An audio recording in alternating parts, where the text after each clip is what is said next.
영국에서 한번 세계적인 종교 학회가 열린 적이 있습니다. 그래서 종교를 연구한 사람들이 모여서 여러 종교들을 서로 비교하고 포럼을 갖고 패널 토의를 했습니다. 그런데 그 중에 기독교 차례가 왔을 때 기독교 신앙의 독특성이 무엇이냐를 토의하게 되었습니다. 한 학자가 말하기를 아마도 그것은 성육신일 것입니다. 하나님이 육신을 입고 이 땅에 오신 성육신이야말로 기독교의 가장 독특성입니다. 누군가가 반론을 제기하기를 물론 성육신은 기독교 신앙의 독특한 요소들 중에 하나인 것은 사실이지만 신이 인간의 육신을 입고 나타났다. 이런 얘기는 다른 종교의 경전에도 있다고요. 또 누군가 말하기를 아무래도 기독교 신앙의 독특성은 부활에 있지 않겠느냐. 부활신앙도 기독교의 독특성이죠. 그러나 또 누군가가 말하기를 그런데 죽은 사람이 살아났다는 얘기는 다른 종교의 경전에도 종종 있다고. 이때 옥스퍼드와 캠브리지의 신학자요 문학가였던 유명한 C.S. 루이스 교수가 벌떡 일어났습니다. 그리고 말하기를 그 대답은 의외로 쉽습니다. 기독교의 독특성은 은혜입니다. C.S. 루이스는 은혜는 우리로 하여금 우리의 부족을 어린아이처럼 완전히 즐겁게 인정하고 받아들이도록 한다고 말했습니다. 그리스도인 문호 C.S. 루이스는 하나님께서 성도들 삶 가운데 하시는 일을 이렇게 설명하고 있습니다.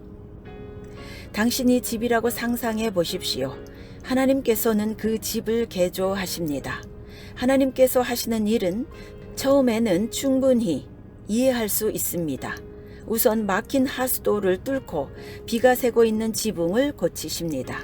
이런 일들은 필요한 작업이라고 당신도 수긍하고 있었습니다. 그런데 요즘 하시는 일은 전혀 이해가 안 됩니다. 전체 구조 자체를 뜯어 고치시고 기초까지도 손을 대시는 게 아닙니까? 도대체 무슨 일을 하시려는 건지 이해할 수 없습니다. 무엇보다 너무나 힘들고 아픕니다. 그런데 하나님께서는 당신이 상상했던 것과는 근본적으로 다른 집을 건축하고 계십니다. 당신이 생각하고 있던 예쁜 집이 아니라 궁전을 세우고 계십니다. 그 이유는 하나님 자신이 들어와 사시려고 하기 때문입니다. C.S. 루이스는 한 미국 여성에게 보낸 편지라는 글에서 이렇게 말합니다.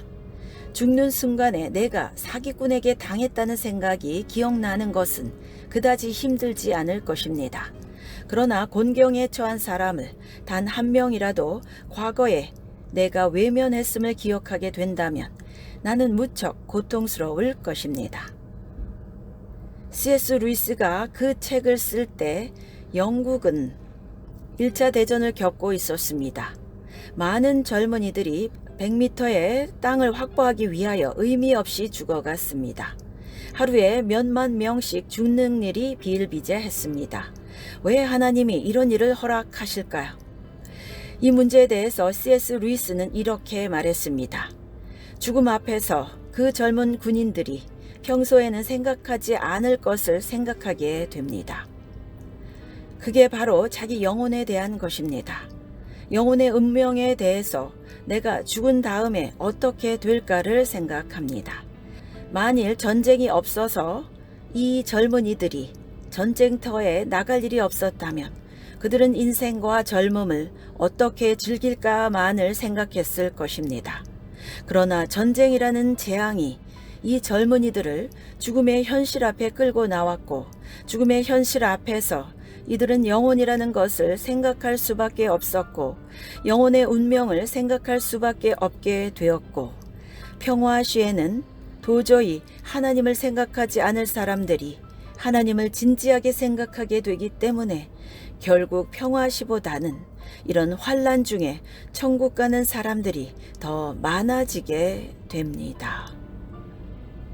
거룩한 것을 다루다가 손이 무감각해진 사람만큼이나 거룩하지 못한 이들도 없다네.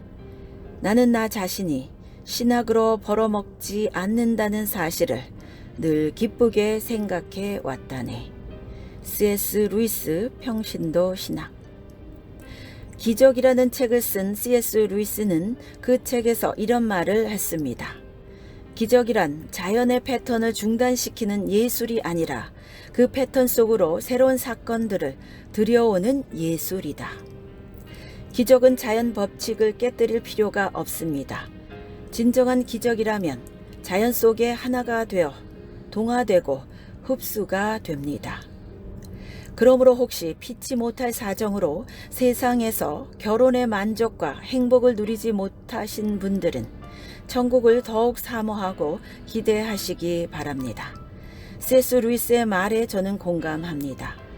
세상에서 최고의 감동적인 아름다움을 경험했을지라도 그것은 천국을 조금 맛본 정도에 지나지 않습니다. 위에서 결혼을 예로 들었지만 그 외에도 불만족이 세상에 많습니다. 그러나 그런 불만족이 있다는 것은 어쩌면 우리로 하여금 천국을 사모하게 만드는 신앙에 도움을 주기도 합니다. 그런 불만족을 통해서 우리는 저 천국을 더욱 사모하며 살아야 하겠습니다. C.S. 루이스가 말했습니다. 첫사랑이 식듯이 둘째 사랑도 결국은 식게 된다. 재혼을 꿈꿀 필요는 없다는 뜻.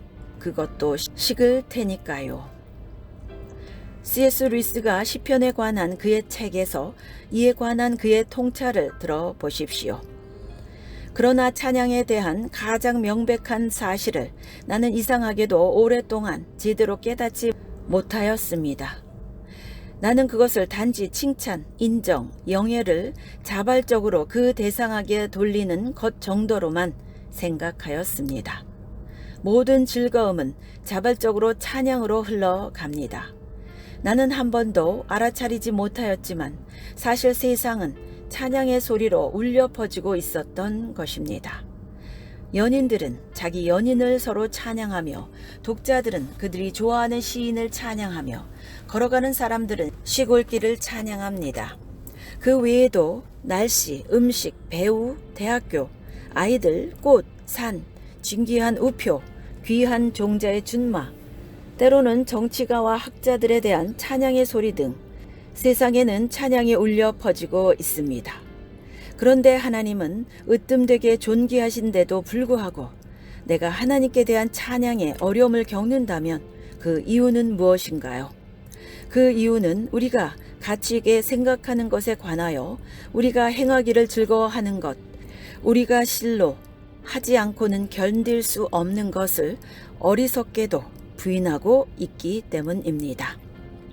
찬양은 자연스러운 현상인데 말입니다. 아멘.